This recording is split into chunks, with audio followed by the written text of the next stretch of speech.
오늘도 하나님의 은혜가 여러분과 함께하기를 축복합니다. 오늘은 하나님의 성품 시리즈 네 번째 시간이 되겠습니다. 하나님은 온유하시다, 이러한 제목으로 말씀을 함께 나누고자 합니다. 우리 예수 믿는 사람들의 소원이 있죠. 하나님을 알고 싶은 거예요. 그리고 우리 예수 믿는 사람들의 소원은 하나님의 성품을 담고 싶은 거예요. 그리고 또 하나, 우리 예수 믿는 사람들은 예수님을 사랑하고 싶은 것이 되겠죠. 그런데 우리의 힘으로 여러분 하나님을 알 수도 없고 하나님을 닮을 수도 없고 하나님을 사랑할 수도 없다라는 데 문제가 있습니다. 간절히 바라기는 오늘도 성령님께서 역사하시고 도와주셔서 하나님을 알아가는 지혜와 지식이 넓어지고 깊어지고 높아지고 길어지기를 우리 주님의 이름으로 축복합니다. 그래서 우리가 계시를 받아야 된다, 하나님의 은혜가 임해야 된다, 이러한 말을 사용하고 있는 것 아니겠습니까? 이 성품도 마찬가지예요. 우리에게 온유한 성품이 있으면 얼마나 좋겠습니까? 그러나 우리에겐 그러한 성품이 없어요. 그러나 우리 주님께서 우리 안에 들어오시면 우리 주님의 성품이 나의 것이 될 줄로 믿으시기를 축복합니다. 피로사이라는 책을 쓴 학자가 있습니다. 특별히 이제 독일 조형 예술대학의 교수님이 되겠습니다. 이분은 한국인인데 한병철 작가가 되겠습니다. 이분은 이 책에서 이러한 이야기를 하고 있습니다. 오늘날 우리가 살아가는 이 세상은 성과 중심의 세상이다. 사람들은 저마다 성과에 집착하여 스스로를 착취하며 살아간다. 오직 자신의 능력과 성과를 통해서 주체로서의 존재감을 확인하려는 자아는 피로해지고 스스로 설정한 요구에 부응하지 못하는 좌절감은 우울증을 낳는다. 즉, 이 세상 모든 사람은 성과를 얻기 위해 스스로를 착취하며 살아간다. 사람들은 자기에게 폭력을 가하고 자기를 착취한다. 타자에게서 오는 폭력이 사라지는 대신 스스로 만들어낸 폭력이 그 자리를 대신한다. 여러분, 왜 이분의 책이 베스트셀러가 되고 유럽이나 또 독일이나 또 이 땅에 있는 많은 직장인들과 젊은이들, 많은 사람들에게 공감을 여러분 불러일으켰을까요? 그것은 우리가 살아가는 사회는 경쟁사라는 겁니다. 그리고 지금 21세기가 되어서 여러분 과학과 또 많은 기술이 발달이 되었지만 편리함은 왔지만은 실질적으로 인간은 무한 경쟁 시대 속에 살고 있기 때문에 스스로 어떤 목표를 설정해 놓고 그것을 이루지 못하면은 내가 도태되는 줄 알아요. 그리고 어떠한 목표 설정을 위해서 성과, 업적, 일을 하면 나의 존재를 확인하게 되는 겁니다. 그러지 못하면은 경쟁에서 밀리고 내가 일하지 아니하면은 좌절감을 갖고 우울증에 빠지게 되고 우리는 스스로 필요한 곳에 몰아가고 있는 그러한 모습을 보게 됩니다. 그래서 우리는 어떠한 형태로든지 간에 21세기 사람들은 전부 다 피로 사이 속에 노출되어 있다, 이러한 내용의 말씀이 되겠습니다. 오늘 여러분의 삶의 자리에 우리 주님께서 여러분 놀라운 초청의 말씀을 주시고 있지요. 마태복음 11장 28절에 보면 읽기만 해도 은혜가 되는 내용이 나와요. 같이 한번 읽겠습니다. 수고하고 무거운 짐진 자들아, 다 내게로 오라. 내가 너희를 쉬게 하리라. 아멘이시죠? 예, 수고하고 무거운 짐진 자들. 몇 사람 오라고 하지 않았어요. 다 오래요. 자격 있는 사람 오라고 하지 않았어요. 수고하고 무거운 사람들 다 내게로 오래. 누구야? 주님께 오라는 거예요. 저는 여러분들이 이 말씀을 그대로 받아들이셔서 여러분 주님 안에서 쉼을 얻으시기를 축복합니다. 우리가 주님 안에 거할 때만이 참 안식을 우리가 누릴 수가 있게 되어 있습니다. 주님의 통치 안에 들어갈 때만이 우린 참 쉼을 얻을 수가 있게 되어 있습니다.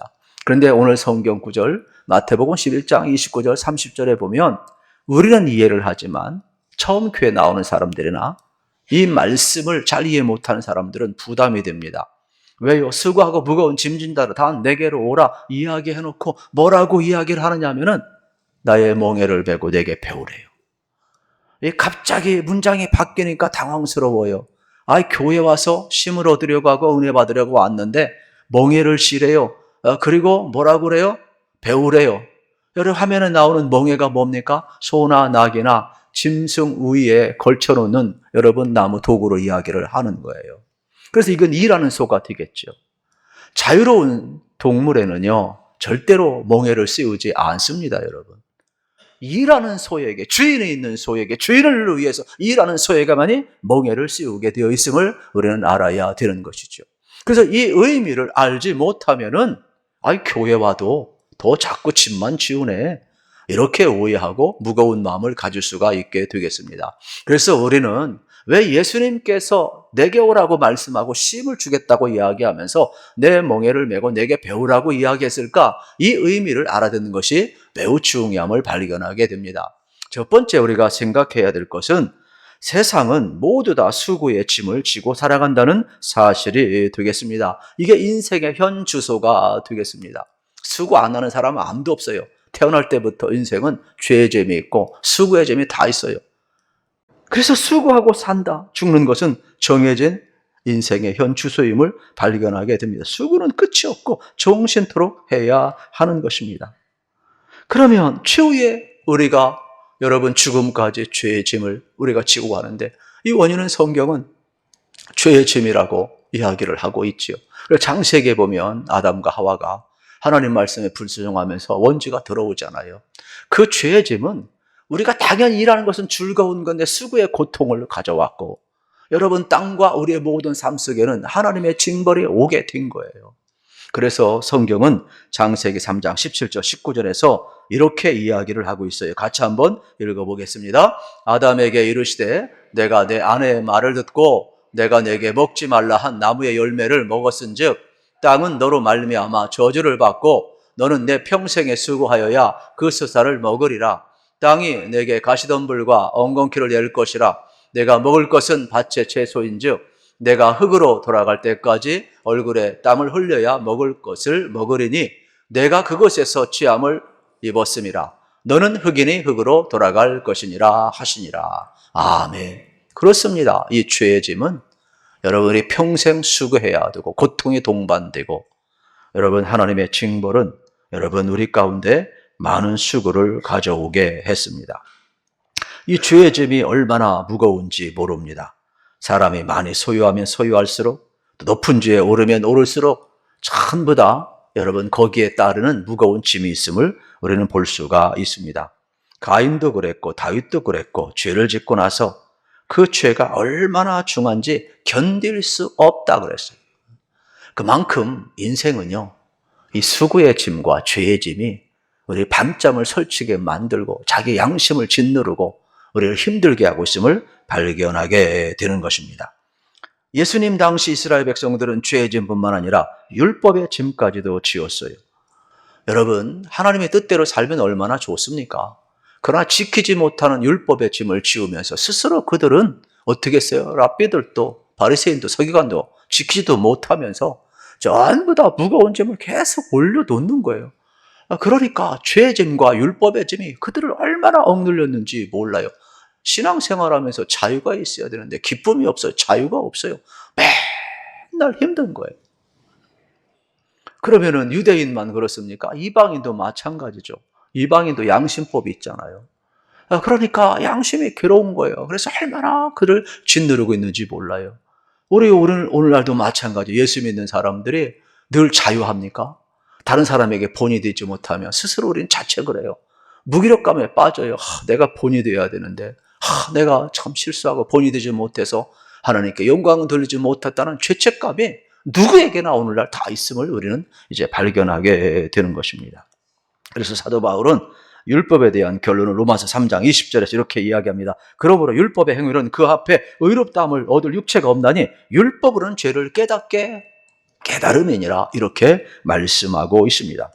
그러니까 신앙생활을 계속하면 계속할수록 여러분 어떻습니까? 문제가 해결되는 것이 아니라 자꾸 이 짐이 쌓이는 것을 우리는 동시에 발견하게 됩니다. 그래서 예수님께서 한마디로 이야기합니다. 내가 너희를 쉬게 해주리라. 주님이 초청장을 날리고 있어요.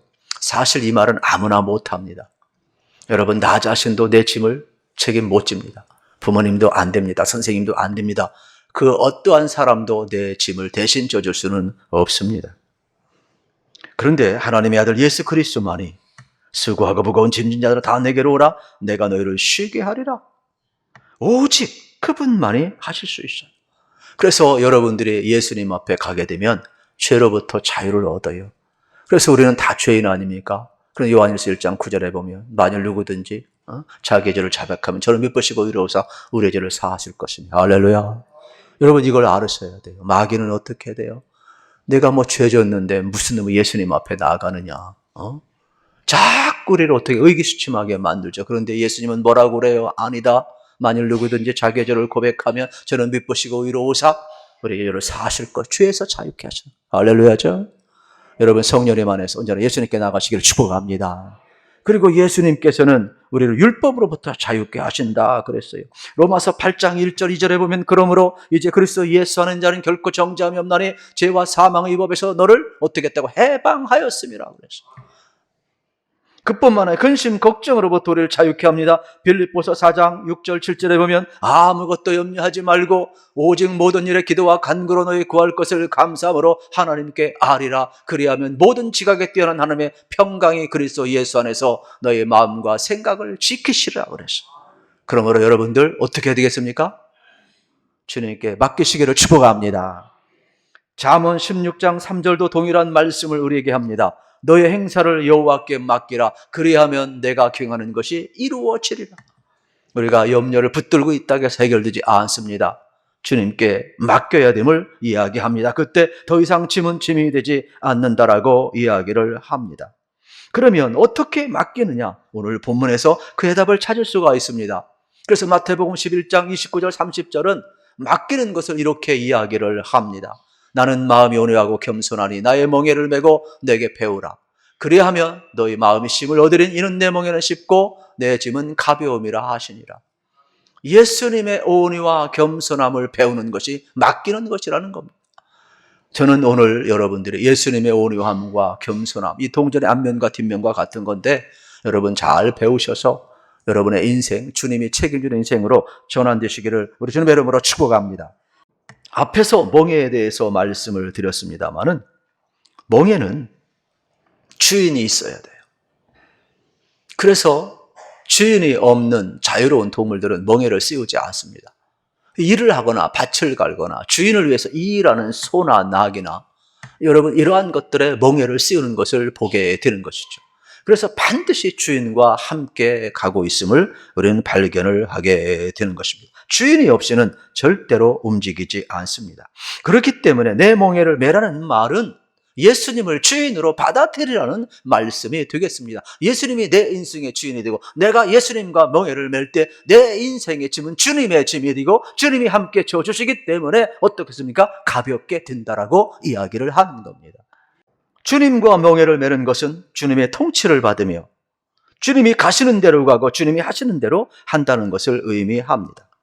여러분 주님과 함께 하려면 믿음이 필요합니다. 믿음이 없이는 멍에를 메지 못합니다. 우리는 아무나 멍에를 메서는 안 됩니다. 바울은 고린도후서 6장 14절 16절에 이렇게 이야기합니다. 너희는 믿지 않는 자들과 멍에를 함께 매지 말라. 의와 불법이 어찌 함께하며 빛과 어둠이 어찌 사귀며 그리스도와 별리하리. 어찌 조화되며 믿는 자와 믿지 않는 자가 어찌 상관하며 하나님의 성전과 우상이 어찌 일치가 되리요 말씀하고 있습니다. 여러분 우리는 기억을 하셔야 됩니다. 아무나 여러분 멍에를 함께 매는 게 아니에요. 혹시 저는 이 말씀을 여러분이 오해하지 마시고 그대로 잘 받아들이셔서 여러분 혹시 결혼하지 않은 분이 있다면 신중하게 멍에를 같이 맬 사람 여러분들이 잘 선택하시기를 우리 주님의 이름으로 축복합니다. 악인과 함께 멍에를 매면 내가 악인이 되는 겁니다. 그러므로 여러분 멍에를 아무나 함께 매는 게 아니에요. 그래서 예수님께서는 나는 마음이 온유하고 겸손하니 나의 멍에를 매라. 누구의 멍에? 예수님의 멍에를 매라고 이야기를 했어요. 그리하면 너의 마음이 쉼을 얻으려니 이는 내 멍에는 쉽고 내 짐은 가벼움이라 이야기를 하고 있어요. 여기에는 두 가지 뜻이 있습니다. 하나는 우리에게 멍에를 주시는 예수님은 누구냐? 겸손하시고 온유하신 분이라는 거예요. 온유하고 겸손하신 분, 예수님과 함께 멍에를 매라는 말씀이 되겠습니다. 그 멍에는 가볍다라고 이야기를 합니다. 여러분, 우리 하나님의 말씀을 들어보십시오. 요한일서 5장 2절 3절 하나님을 사랑하는 것은 이것이니 우리가 그의 계명을 지키는 것이라. 그의 계명은 무거운 것이 아니로다. 여러분 평상시는요 아무것도 안 하는 사람도요 이상합니다. 사랑을 하면 모든 일이요 가벼워요. 늘 얼굴도 굳은 사람도요, 사랑을 하면 얼굴에 미소가 띄고요, 거친 사람도요 부드러워지고요, 어떤 것도 무거움이 없어요. 가벼워져요. 주님을 믿으면서 많은 사람들이 힘들게 살아갑니다. 환경이 어렵습니까? 여건이 어렵습니까? 아니에요. 주님과 함께 멍에를 매지 않고 있기 때문에 그렇습니다. 내 인생을 내가 책임지려고 하기 때문에 그렇습니다. 우리가 주의 일을 할 때, 신앙생활 할 때도 마찬가지입니다. 즐겁게 하는 사람이 있는가 하면 힘들게 하는 사람이 있습니다. 교회에 올 때도 즐겁게 오는 사람이 있는가 하면 도살장으로 끌려가는 그러한 심정으로 오는 사람도 있습니다. 우리가 주의 일을 할 때도 마찬가지가 되겠지요. 왜요? 내가 내 인생을 책임지려니까 힘든 겁니다. 우리가 일하는 것도, 공부하는 것도, 기도하는 것도, 봉사하는 것도, 예배드리는 것도, 전도하는 것도, 제자 훈련하는 것도, 선교하는 것도, 그 어떤 것도 내 힘으로 하려면 힘이 들고 무겁습니다. 그러나 주님과 함께하면 내 짐은 가벼움이라 그랬어요. 여러분, 주님 사랑하면서 주님과 함께 멍에를 주시기를 축복합니다. 그러면 어떻다고요? 우리 주님을 배우게 되고, 여러분 주님의 온유와 겸손을 배우게 되면 그 짐은 가볍다고 이야기를 합니다. 그래서 우리는 먼저 주님으로부터 배우고 배워야 할 멍에는 온유라는 것이 되겠습니다. 일반적으로 온유라는 것은 여러분 어떤 따뜻한 마음, 부드러운 마음을 이야기할 수가 있게 되겠죠. 그러나 성경이 말하는 온유는 이것을 뛰어넘습니다. 단순한 착한 심정에서 끝나지 않습니다. 태어날 때부터 따뜻하고 온화한 사람은 한 사람도 없습니다. 이 온유라는 단어를 가장 잘 설명하는 그림 언어가 있는데 그것은 바로 뭐냐? 야생마를 길들이는 것이 되겠습니다. 그래서 원어의 뜻에 보게 되면은 들판에서 내 마음대로 다니는 야생마를 여러분 어떻게 씁니까?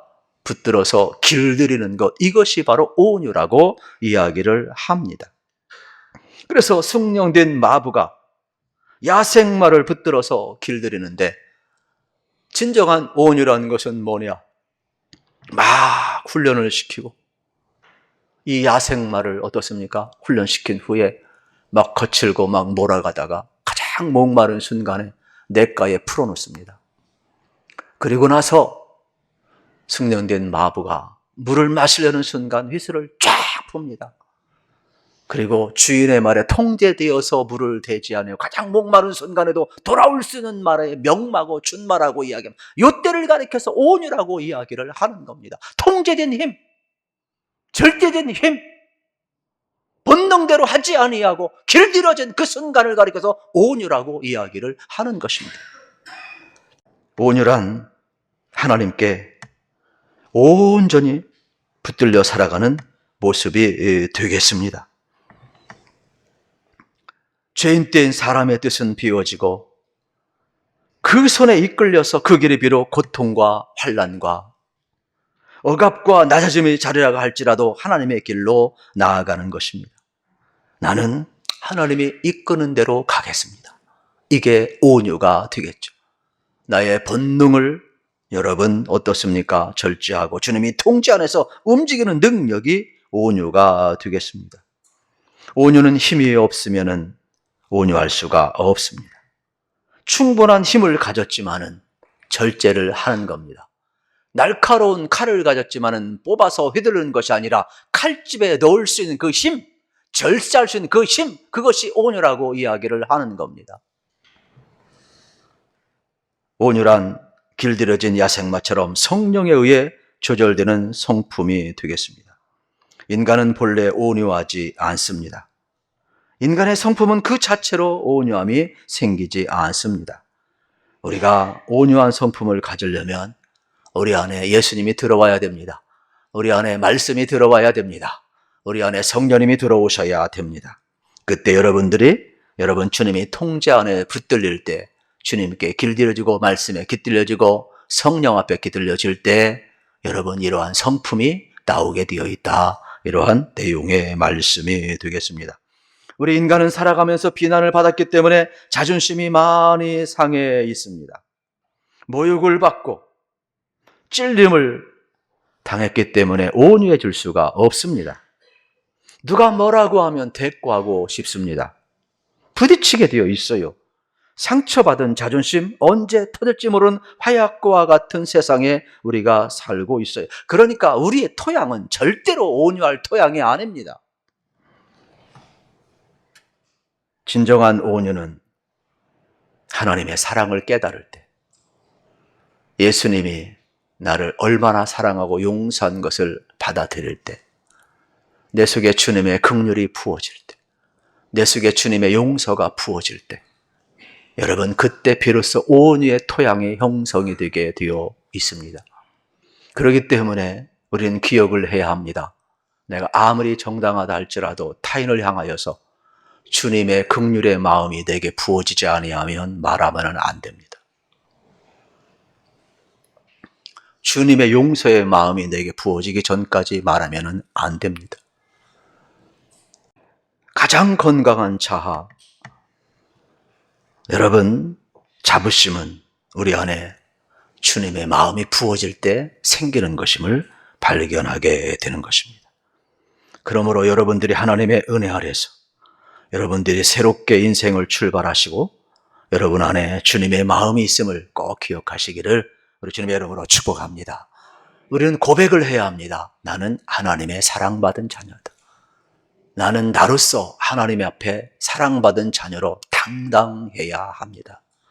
만약에 이 자부심과 여러분 이 긍지가 없다면 여러분 우리는 흔들릴 수밖에 없습니다. 온유의 정반대는 목이 곧은 백성입니다. 성경은 하나님의 말씀에 불순한 자들, 자기의로 충만한 바리새인들을 가리켜서 목이 곧은 백성이라고 이야기를 합니다. 사도행전 7장 5절을 같이 한번 읽어보겠습니다. 목이 곧고 마음과 귀에 할례를 받지 못한 사람들아, 너희도 너희 조상과 같이 항상 성령을 거스리는도다. 아멘. 누가 온유한 자입니까? 자기의 부족함을 알고 자기 생각, 행동을 주장하기보다 하나님의 말씀과 성령의 귀를 기울인 사람, 바로 겸손한 사람, 온유한 사람이 되겠습니다. 하나님 앞에 길들여지는 사람, 말씀 앞에 길들여지는 사람, 성령 앞에 길들여지는 사람, 나의 본능, 야생마의 본능을 꺾고 여러분 주님 앞에 길들여지고 주님이 통제 안에 들어간 사람을 온유한 사람이라고 이야기를 하는 것입니다. 그래서 온유와 겸손은 동전의 양면과 같습니다.